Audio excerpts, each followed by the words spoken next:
But what's important to note here is that even in the absence of an explicit athletics rule, Title IX does protect trans, intersex, and non-binary student athletes. That is Emma Grasso-Levine, and they are with the youth advocacy group Know Your Nine. Emma Grasso-Levine, thanks for joining us. Thanks for having me.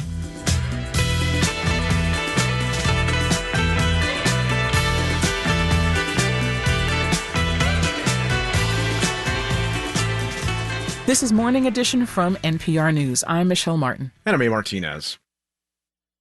Marketplace Morning Report is coming up next, and then in 10 minutes at 9 o'clock, it's the BBC NewsHour on WNYC. Let's check in with London and see what they're working on. Hello, London. Good morning, WNYC. I'm James Menendez. Today on NewsHour, after months of delay, the UK Parliament passes a new law that would allow some asylum seekers to be sent to Rwanda. But it remains highly controversial. We'll hear the arguments. Also, how US universities are struggling to contain protests against the war in Gaza. That's BBC NewsHour at 9 on WNYC. 52 with sunshine now, sunny and 63 for a high today. It's going to feel every bit like spring. Then a slim chance of showers by early afternoon tomorrow, partly sunny in mid-60s. And then breezy as well. Thursday we cool off to the mid-50s under sunshine. It's 8:51.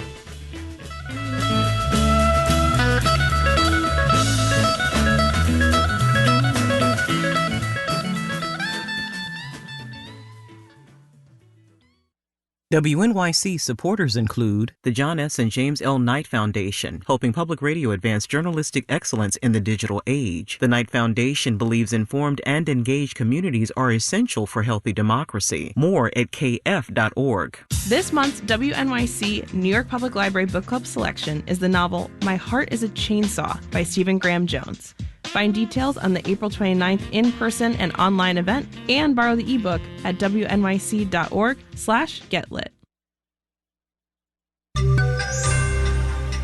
Labor relations in every Starbucks cup. Marketplace Morning Report is supported by Progressive Insurance, helping protect small businesses with a variety of coverages like general liability, workers' compensation, and commercial auto. More at progressivecommercial.com. And by UKG. UKG is a partner that delivers HR, pay, time, and culture solutions designed to help build a great workplace for everyone. UKG, our purpose is people. I'm David Brancaccio. The Supreme Court hears oral arguments today on whether the National Labor Relations Board has to present more proof when intervening on behalf of workers trying to unionize. The challenge by the coffee chain Starbucks comes as the High Court considers other efforts to curb federal authority. Marketplace's Nova Safo is here. Nova? David, this case has to do with a Starbucks store in Memphis where 6 employees who were trying to unionize got fired. Starbucks said they violated its policies, unrelated to the unionization effort. The National Labor Relations Board got a judge to grant a temporary injunction requiring the company to rehire the workers until the agency adjudicated the case. Starbucks sued, saying the NLRB should have a higher burden of proof that it did something wrong, that it has to show that a company likely interfered in unionization efforts before intervening. The crux of the case is that there are 2 standards in federal courts. Some circuits use a 2-part test to determine whether to grant the NLRB a temporary injunction, and others use a 4-part test. And Starbucks wants everyone to use the 4-part test. So it's not just consistency. Starbucks wants the consistent standard that's harder for the NLRB to meet. That's right. Now, the NLRB argues that it won't make much of a difference for the agency because it already considers the elements of the 4-part test when it decides whether to even ask for injunctive relief. And it points out that it rarely asks. But if justices rule in Starbucks' favor, it does mean a tougher burden of proof across the nation. The 2-part test is relatively simple, including a reasonable cause to believe unfair labor practices occurred. The tougher test requires things like a likelihood that the agency will eventually prevail. So that's a lot more complex and difficult for the agency to meet as proof. Nova, thank you. S&P and NASDAQ futures are both up 0.3% here. General Motors profits today easily beat expectations. The company hinted it'll do well throughout this year, although it sees, quote, variable profit from its electric vehicle business. GM stock up 4.4% in pre-market trading at UPS. Profits were down for the quarter, but higher than expected. United Parcel is down 0.9%. Marketplace Morning Report is supported by C3 Generative AI. Verified, traceable answers, secure, hallucination-free, LLM-agnostic, IP liability-free. Learn more at c3.ai. And by Make Me Smart, a podcast from Marketplace that digs into the latest in business, culture, and tech news to help make sense of the complex issues that affect us all. Listen wherever you get your podcasts. And by Autodesk, striving to help the world's designers, engineers, builders, and creators design and make anything. Learn more at Autodesk.com.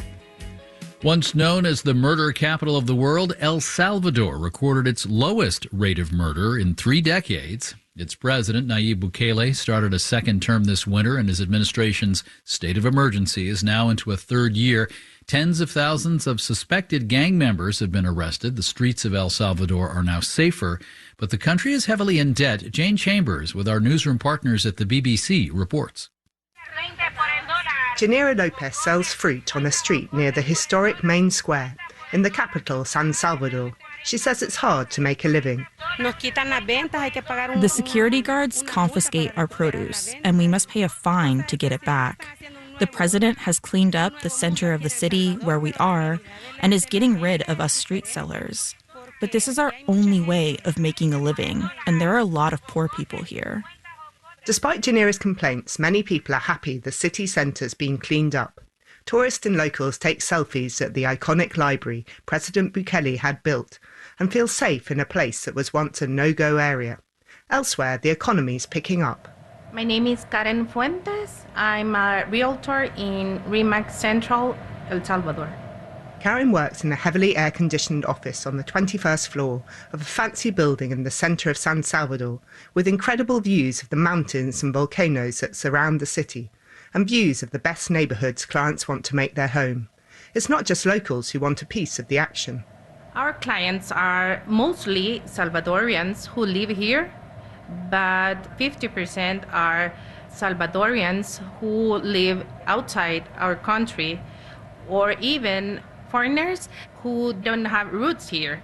And right now, because of the perception of our country from outside, they are very interested in El Salvador. What's this popularity doing to property prices? And the clouds are very, very, very high, the prices right now. More tourists are also visiting the country now, and the popular surf beaches are filling up. Small-scale business owners are happy that gangs no longer ask them for money, but nearly a third of people live in poverty, according to the World Bank, and many feel they don't have any choice but to leave the country, like 24-year-old mechanic Jaime Chavez. There used to be a problem with security with all the gangs. Now that's better, but I can't earn enough to support my family. I get paid around $250 a month, but you need around $450 to $500 to be able to live better. So where would you like to go? To the United States. Most people who have gone there have a better quality of life because there are more opportunities. Jaime's not alone in wanting to leave El Salvador.